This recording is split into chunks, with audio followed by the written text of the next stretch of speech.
Hello, lovelies, and welcome. This is Kimberly Purpose, and welcome to my channel. Um, Before we start, I wanted to tell you that we're going to be talking about the Black Wall Street in Oklahoma. That's going to be the topic of the video for today. But I wanted to share with you all my company website, which is Purpose Counseling and Wellness Center. Therapy. Feel like you're falling apart? Let us help you find the missing pieces of your life. Purpose Counseling and Wellness Center, PCWC, provides a variety of therapeutic counseling services geared towards helping individuals, families, and communities.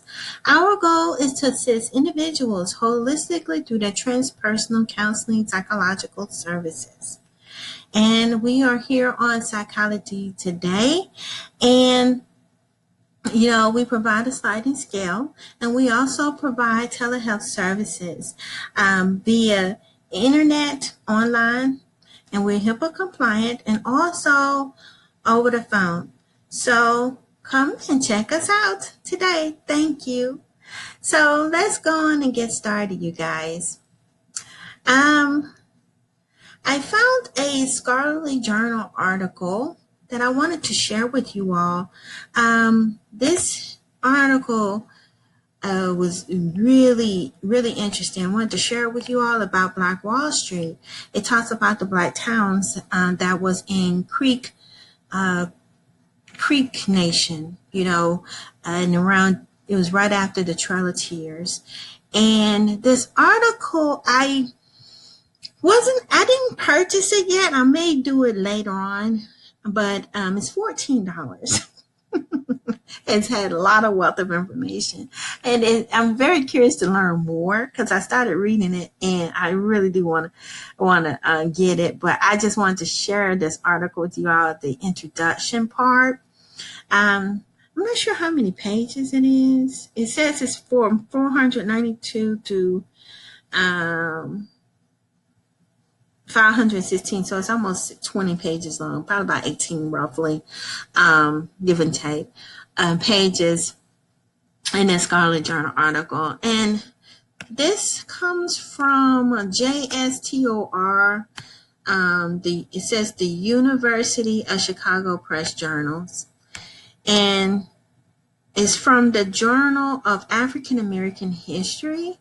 It was written by Melissa N. Stuckey. And the title of this article is Boley, Indian Territory, Existing Freedom in the All-Black Town. So, yeah. Let's get started, you guys. I wanted to share this jeweler information. It gives you more idea of what took place during that time period, because when we read history books, especially in the schools and indoctrinated schools here in the United States, it doesn't tell us exactly what happened. Everything is just like in a mystery, pretty much. It's like they skate over our history and don't tell us what actually happened to the American Aboriginals. They tell us that we were brought here on ships when actuality we weren't. We were already over here. We have a history that goes thousands of years. And you always hear about the Paleo Indians, but they don't describe them. They don't tell you anything about them. They just gave over them. And you don't hear much about the Trail of Tears. It's very vague. Every time I read stories about the Trail of Tears, they were very vague as to exactly what happened, what happened to these people. All I hear is that they went to Oklahoma. So, and that's it, and they don't really tell you much of anything else, and they don't describe how they look, who they are.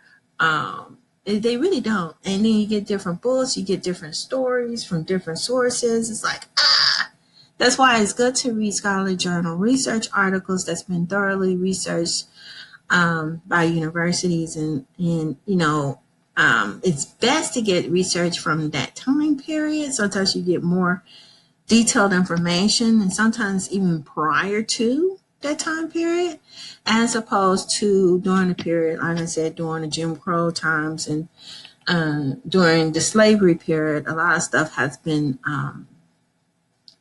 you know, brainwashed to the point where you just don't know what happened. It's just we have pretty much been wiped out of the history books. Yeah, but let's get started on this particular article. It says Boley Indian Territory exercising freedom in all black town. It says here, let me move me out the way. It says here, on March 9th, 1905, Boley Progress editor O'Neil H. Bradley asserted that the newspaper's namesake, a black town found in Creek Nation Indian Territory, was the haven of the Negro. The editor further predicted that Bosley would either be the most famous Negro town in the United States. Bradley made these declarations at the height of the 19th and earlier 20th century.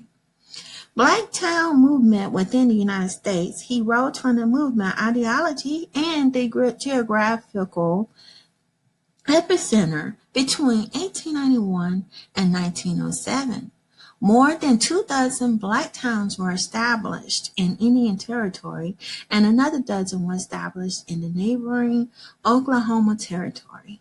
These figures dwarf the numbers of the black towns found in any other U.S. state or territory. They also beg the question, why were these towns established and why were so many in this space? And that is a good question, you guys. I have some theories of my own on this particular question as to why so many black towns in Creek Nation. Of course, because the Creeks and the Aboriginal, the blacks are just one and the same. The blacks were the Indians. That makes perfect sense to me. They were the same people. I would like to hear what you all think of that idea. They're family, one and the same. So that makes sense to me. Why they moved into Oklahoma, because they were family. They were one and the same. They're the same people. That's a theory of mine, and that's what I'm still. After reading all this research, it's looking more and more to me that's the case. And if we are the Paleo Indians, we are the Indians. And it makes perfect sense. But let's continue. It says earlier generations of scholars have theorized the turn of the century black movement or Aboriginal movement is an isolationist response to the honor of Jim Crow in the United States, or alternative product of opportunistic capitalistic drive and spur of non-Indian settlement in the territory during the period since the late 1990s. A generation of historians have revisited Indian Territory and Oklahoma and concluded that space presents researchers with new opportunities to consider the complexities of the region, racial and ethnic identity, and domestic and international borders. Scholars have also begun to consider the way that citizens in Oklahoma and other states and territories contributed to the American Aboriginal freedom struggle, pretty much. And it is still a struggle to this very day. And like I said, a lot of this is shrouded in mystery as to why so many blacks moved in that area. And of course, the Jim Crow had a lot to do with it because, the indigenous people were being terrorized during that time period, aka African Americans. And so they had to band together in order to survive. It just makes perfectly sense. And if it was Indian territory, and we're family, we're all one and the same, it makes perfect sense. And when you go back in early history books, they often describe the Indians and the blacks as being one and the same. They couldn't even tell the difference between the slave from the Indian. And so if you can't tell the difference between the two, obviously they look alike. So, it's just more and more stuff is coming to light, It makes more sense, It makes more sense and explain a lot of things. Creek Nation and the Aboriginals and the Trail of Tears, Yeah, I'd like to hear what you all think and what your theories are on that. Because like I said, a lot of this is shrouded in mystery, and I believe too it's because a lot of the history has been destroyed and purposely destroyed. Because I'm gonna show you all something else towards the end of this, after I finish reading this, um, that actually support the theory that I have. Further support it. It says here, this essay uses the life stories of three African descendant founders of Bosley, the largest and most prominent of Oklahoma's black towns, Aboriginal towns. It to eliminate the marriage of Aboriginal freedom ideology, geopolitical opportunity that underlay the development of these towns. This includes the ways in which rural folks manifest black self-determination and black nationalism on their own terms. And so the study builds upon the theoretical framework about rural black nationalism and Oklahoma's unique geographic history found in works by Stephen Ha and David A. Chang and Kendra T. Field. The Bosley founders whose stories are shared here include Thomas Hayes, a black Texan, O'Neill H. Bradley, a child. And it stops here. I can't go any further. And of course, I got another reference here down there at the bottom. But you have to pay for the rest. In other words. But it seems like it's a really good read. I wanted to share that with you all. And like I said, I was just saying, back in the day, I spoke to my grandfather in Alabama. I'm going to bring you to this page that I wanted to share with you. I was doing some research because I kept on noticing that, I'm sorry, the phone is ringing, that my grandfather told me that during the time period of when they were doing Dawes Commission, they had burned a lot of the courthouses. Hold on one second, you guys. Hello, I'm doing my video. Hello? Okay. So, what I was saying was that a lot of these towns were, these courthouses were being burnt down.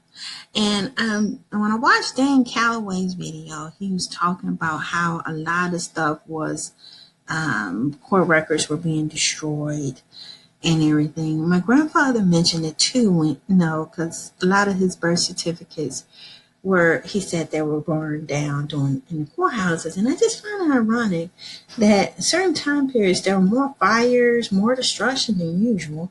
I know there were wars and stuff that were happening during that time period, but it's just sort of weird how a lot of stuff that supports who we really are have been destroyed. And I notice a lot of stuff has been destroyed intentionally. Because I did another video, y'all may want to check it out, about how in South America they destroyed a lot of the Aboriginal bones of the first ancient Americans, that proved that the Paleo Indians were actually black. They were dark, copper-colored people. They were not these Mongoloids or the Europeans like they always try to say they are. They were actually us. And it proved that and further supported the case. But the museum was burnt down. And what perfect way to cover up evidence is to just destroy it. And because they don't want to acknowledge the truth. They want to keep things the same. They want to keep the status quo, and they want to hoard resources and land that doesn't belong to them. And what better way is to just destroy the evidence? And so I wanted to show you this Alabama, They have other states. They also, you can also check other states besides Alabama. But I got on Alabama because I was sort of focused on interested in Alabama because that's where my folks are from. And you stroll down, they have this chart here of all the counties, and in the red are all the places that have been destroyed, all the records that are missing or either destroyed. And you look at this, I say at least half or over half of the records are destroyed during the time period. And the question is, why were they destroyed? You know, it says list of burnt Alabama courthouses that were burned. And so it definitely supports what my grandfather was saying, that a lot of the courthouses were burned down. And of course, they'll say, oh, it's the wars and all this. And I'm going, okay. But then they want us to believe that we were brought over here on boats and want to say, keep the status quo about our history books. But you don't have the supportive evidence to support all of that. And then why are you being so mysterious about who the original people were here? Why don't you want to explain the Paleo Indians? And how come there were Aboriginal bones found in the Brazil that predates the Mongoloid Indians? And they look more like us. Okay? And they can't explain none of that. The reason why is because everything is supporting our case, that we were already over here. And since we were already over here, and then if we do some thorough research, you can see is in this chart here that a lot of the evidence that supports our, has been destroyed. And my ancestors told me, my grandfather in Alabama and my grandmother in Georgia, they both said that a lot of records have been destroyed. And you can see it is quite evidence. A lot of them been destroyed. All of this is listed in the red in Alabama, at least. And then you go to other states, like I said, let's look at Oklahoma. Oklahoma, I don't know if it's listed in Oklahoma. I'm going to see if it'll go. My computer's running a little slow, you guys. I don't know if it'll pull it up. I clicked on it. Let's see if it'll pull up. Not sure if it'll show the same things as they showed here in Alabama, but I know a lot of records were being destroyed. I don't know if it's listed. Here it is right here, Oklahoma. Let's see if it'll pull up.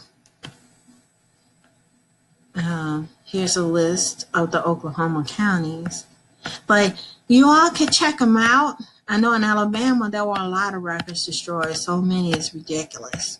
And the reason why was because they were destroying to prove that the indigenous people were, the Aborigines, and were better way to hide secrets. Because they already trying to say Europeans are the Americans, when we all know that they are the biggest group of immigrants in the United States, and they were not here first. And most of them didn't get here until the late 1800s and early 1900s. They recent arrivals, because in the 1800s, they were, especially the late 1700s and 1700s, they were battling with the indigenous people, the American Aboriginals, to fight to keep the land. And our people fought hard to try to keep this land. And this is what they don't want to know, that they were losing. And we're not winning these wars, because they would have conquered back in the late 1500s, early 1600s. It took them a whole 250 years almost to just conquer this country, to conquer this continent, to conquer the United States, this country. And so that shows that our ancestors really fought them, and fought them hard, and tough contenders. And what better way is to hide everything, that they were losers at the beginning, and it just so happened that they just lost. They won because of gunpowder, because they couldn't fight on their own without gunpowder. Because trust me, if our ancestors had the same weaponry they did, or more advanced, they would have killed them, and they would have died off quickly. But it didn't happen that way because they had the most advanced weaponry at that time, and also germ warfare. And they were using it. But yeah, I'm not sure how theirs is set up. It shows like at Alabama, but this is showing Oklahoma. Y'all can check that out. But I'm gonna go back to the Alabama because I was looking at it for my. Let's see if I can get back to Alabama because that's where my on my dad's side of the family, the Swansons in Alabama.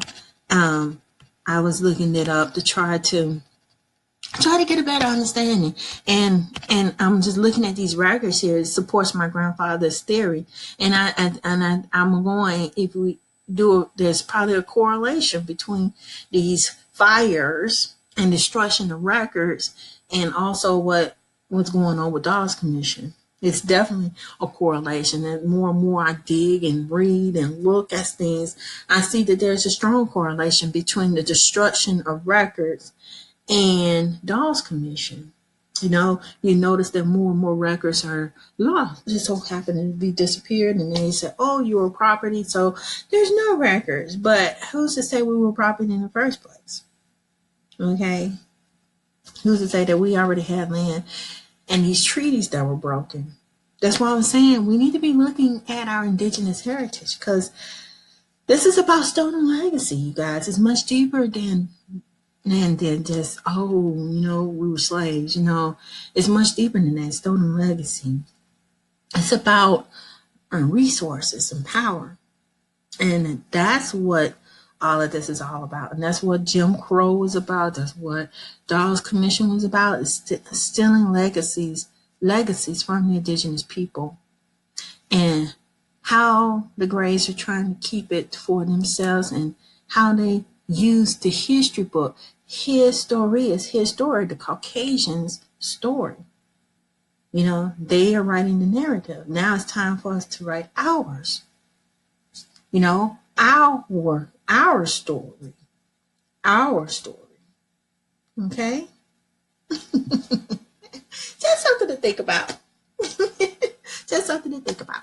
But yes, and I'm gonna end on that note. I would love to see what you all think and what your theories are, but I believe that there's a correlation between these fires, and because I'm seeing that's what they do, is burn up things when they don't want people to see the truth. What better ways to destroy the evidence? Just burn it. But we should not accept their story as fact. If you don't have supportive evidence that can be proven, and haven't been no lies, no stuff that you came up with recently that you just created because you want to cover up stuff, I'm talking ask for proof, then you can't put in history books that we were slaves and that we came from Africa. And it's just that. Anything else, you got to show evidence. They need to show evidence too. For too long we listened to you all. We need to be listening to our ancestors and our people. And we need to start writing our own legacy. And we need to continue researching and digging. The more we find, the more we realize that our ancestors, our grandparents, and great-grands have been telling us the truth the whole time. They didn't have no reason to lie. Really. They were scared too because they were under attack. But they had the courage to tell us the truth to make sure that we knew who we are. And that's what I admire about our ancestors. So I just wanted to let you all know one more thing. I started another channel. Let me see if I can go to it. Let me pull it up. Look, this is it. Yes, I'm going to bring y'all over here. This is my new channel, you guys. I started a new channel. I know I got old stuff up here, but I'm putting up new stuff. It's about lucid living and transpersonal healing. And this channel, I don't have many subscribers, but it's going to grow. We're going to claim that. I'm going to claim that. I'm going to be putting up a new video, explaining some more videos, and I'm going to be explaining exactly what this channel is all about. We're tapping more into our indigenous Aboriginal roots, having more of self-awareness, understanding who we are and be able to heal from past hurts and past pain. And that's something that is key in one way, is learning to heal ourselves from within and out. You gotta heal from within and out. And once you heal from within, then you can come out soaring and excelling and doing great things. And we can make a difference. But if you have an open wound from past hurt that was impacted by our, into our ancestors, it's sort of difficult because you still need to heal that wound. And what better way is by tapping and learning about self and, realizing that there's more than meets the eye. But I can go on and on. Please check out the Purpose TV.